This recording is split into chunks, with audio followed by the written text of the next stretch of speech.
சாஸ்திரமும் சமையலும். நம்ம நெல்லிக்காய் கார மிட்டாய்ங்க இந்த சம்மர் சீசனுக்கு ரெடி பண்ணுறோம். நெல்லிக்காய் வந்து 3 கிலோ நம்ம வந்து ஆவியில் வேக வச்சு எடுத்து வச்சுருக்கோம். அதுக்கு என்னென்ன தேவையான பொருட்கள்னு பார்க்கலாங்க. இது வந்து நாட்டு சக்கரை, வர மிளகாத்தூள், உப்பு, பெருங்காயம். இதை எப்படி மிக்ஸ் பண்ணுறோன்னு பார்க்கலாங்க. இப்போ கலந்த மிட்டாய் 3 கிலோ ஆவியில் பாயில் பண்ணி வேக வச்சு எடுத்து வச்சுருக்கோம். ஆற வச்சு கொட்டையை ரிமூவ் பண்ணிவிட்டோம். அடுத்தது வந்து வெயிலில் 1 வீக்கு காய வைக்கணும். பெருங்காயம் சும்மா கொஞ்சம் மிளகாத்தூள் ஒரு 2 டீஸ்பூன் ஊற வச்சுட்டு தண்ணி எதுவும் படக்கூடாது. இது 1 வீக் வெயிலில் காய வைக்கணும். கொஞ்சம் லிக்யூடாக அந்த இதெல்லாம் இருக்கும். 1 ஹவர் கழிச்சுட்டு அதுக்கப்புறம் நம்ம வெயிலில் வந்து 1 வீக் வந்து காய வைக்கணும். இது அப்படியே 6 மாதத்துக்கு இருக்கும்.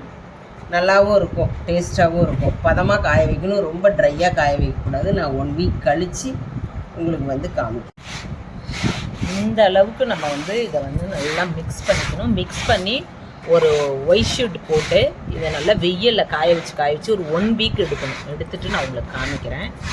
நம்ம காரம் பற்றினா காரம் போட்டுக்கணும். இந்த அளவுக்கு நம்ம கிளறி கொடுத்துக்கணும். அப்போ தான் நமக்கு வெயிலில் காயும். இப்போ ரெடி ஆயிடுச்சு, மிக்ஸ் பண்ணியாச்சு. இனிமேல் வெயிலில் நம்ம நல்லா உணர்த்தி விட்டு வச்சுக்கணும். 10 டேஸ் கிட்டத்தட்ட நம்ம உணர்த்தி விட்டு வச்சா 1 இயருக்கு அப்படியே இருக்கணும். நம்ம இங்கே காய வச்சுருக்கோம் தட்டில். இது அப்படியே ஒரு 10 டேஸ்க்கு மேலே அப்படியே வத்தல் மாதிரி வந்துடணும். அப்படியே எடுத்து சாப்பிட்லாம். நம்ம இதை காய வச்சுருக்கோங்க ஃப்ரெண்ட்ஸ். மோர் மிளகா பார்க்கறதுக்காக வந்துருக்கோம்.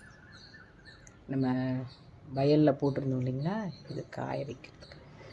மோர் மிளகா போட்டு ரெடி ஆயிடுச்சு. வெயிலில் காய் ஒரு 10 டேஸ்க்கு மேலே காயணும். இது